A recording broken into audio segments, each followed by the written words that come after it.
If you have an old pillow that is easy to just change out for the seasons, you can grab that and take the insert right out from the pillow itself.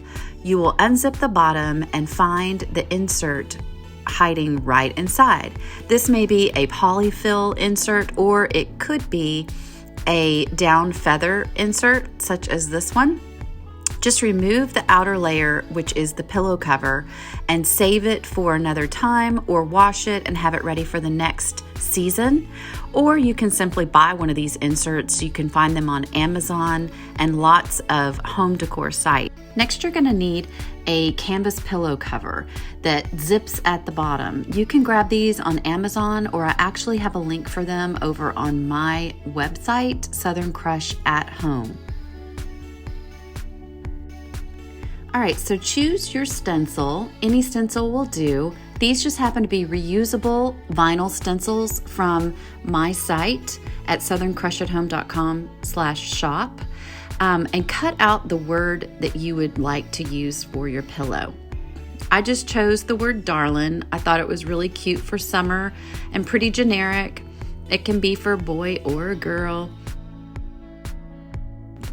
Peel the stencil off the backing and position it wherever you choose on the pillow. I chose the bottom right-hand corner. Make sure it's high enough up to where it's not hidden once the pillow is full.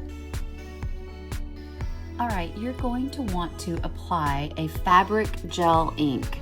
I do have that available over on my site at southerncrushathome.com/shop. And before you apply any ink, you're going to want to make sure you put a barrier inside of the insert between the two layers of fabric.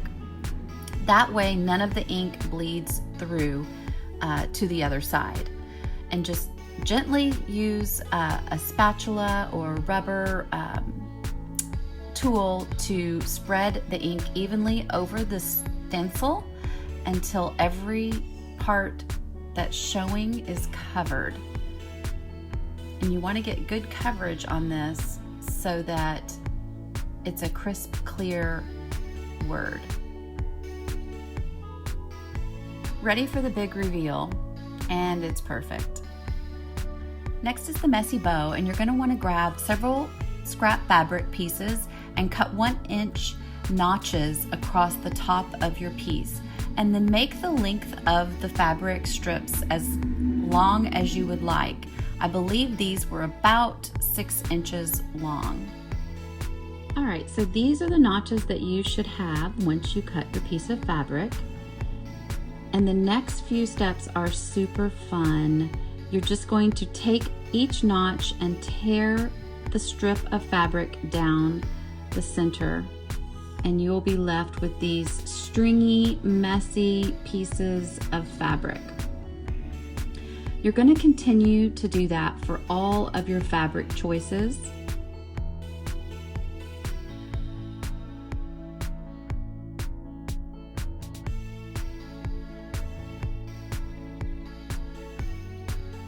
Repeat the process on all of your fabric choices.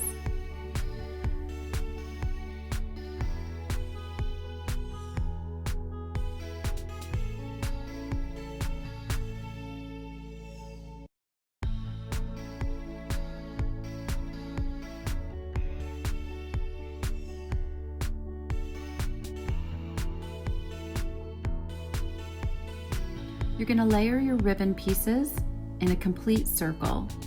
Any random direction is fine. Just be sure to disperse them equally. Next, you're going to take your zip tie and fish your way through the stack of messy fabric strips to find an opening on either side. Connect the zip tie just a little bit, a couple notches to get started.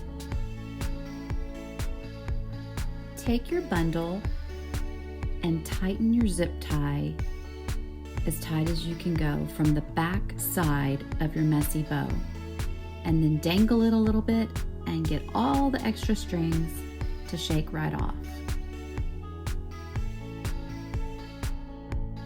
Your next step is to take the messy bow and form it into a bouquet into your hand. Once you have it in your hand, you can go ahead and give it a haircut, trim it up, and take it down to the exact size that you would like to have your messy bow.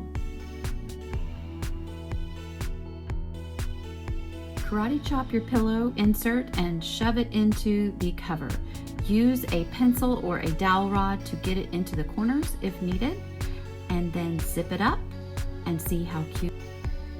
Position your burlap piece around the pillow waist. I decided to do it kind of in the top third of the pillow.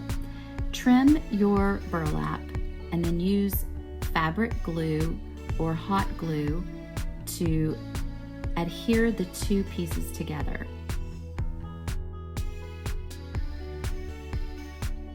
Okay, you're going to take that zip tie on the messy bow and go ahead and cut it off, and then take an additional zip tie and run it between the original zip tie and the fabric scraps. This is going to create a loop that you can use to attach the messy bow to your burlap band. Once you have it threaded through, you can grab your burlap. I chose the side instead of the center. You can actually position it wherever you like. And then find the two ends of your zip tie and go ahead and zip it tight.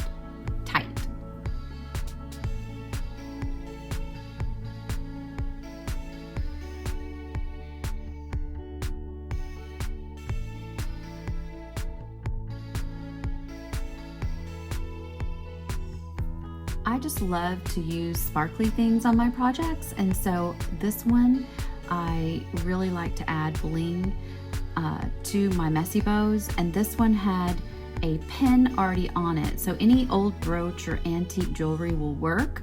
I actually have a specific place that I get my rhinestone embellishments from, and the link is on my site. But this just really takes every project up a notch. How awesome is that with the extra shiny bling?